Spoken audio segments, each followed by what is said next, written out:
ഗവർണർക്കെതിരെ വീണ്ടും മുഖ്യമന്ത്രി. കലുഷിതമായ അന്തരീക്ഷമുണ്ടാക്കാനാണ് ഗവർണർ ആഗ്രഹിക്കുന്നത്. അതിന് ഗവർണർ ബോധപൂർവം പ്രകോപനം സൃഷ്ടിക്കുകയാണ്. ഗവർണർക്ക് മറ്റെന്തോ ഉദ്ദേശ്യമുണ്ട്.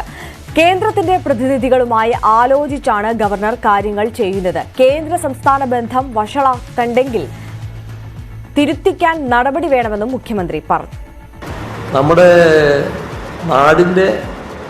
നാടിനോട് പൊതുവായ എതിർപ്പ് ബി.ജെ.പിക്കുണ്ട്. ബി.ജെ.പിക്ക് ആ എതിർപ്പിന് ഇടയാക്കിയിട്ടുള്ളത് രാജ്യത്തെ സംസ്ഥാനങ്ങളിൽ എടുത്താൽ കേരളത്തിൽ വലിയ തോതിൽ അവർക്ക് സ്ഥാനം ലഭിക്കുന്നില്ല, സ്വീകാര്യതയില്ല. കേരളീയ മനസ്സ് അവരെ സ്വീകരിക്കുന്നില്ല. അപ്പോൾ കേരളീയ മനസ്സ് സ്വീകരിക്കാത്തതിന് കേരളത്തോട് വിരോധമായിട്ട് വരികയാണ്. ആ വിരോധമാണിപ്പോൾ പ്രകടിപ്പിച്ചുകൊണ്ടിരിക്കുന്നത്.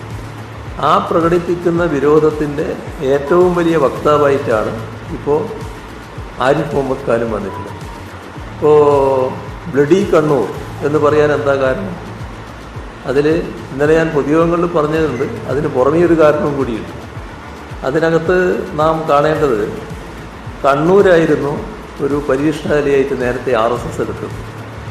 കേരളത്തിലെ RSSൻ്റെ ഒരു തുടക്കം മുതലേയുള്ളൊരു കേന്ദ്രം, അവരുടെ തുടക്കകാലത്ത് തന്നെ അവർ തുടങ്ങിയിട്ടുള്ളൊരു സ്ഥലമാണ് തലശ്ശേരി. അവിടെ പക്ഷേ ജനങ്ങളുടെ ഇടയിൽ വലിയ സ്വാധീനമൊന്നുമില്ല. അവിടെ അവരൊരു പരീക്ഷണം നടത്താൻ തീരുമാനിച്ചു.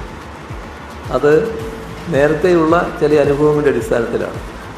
അതിൻ്റെ ഭാഗമായിട്ടൊരു വർഗീയ കലാപത്തിനുള്ള എല്ലാ ഒരുക്കങ്ങളും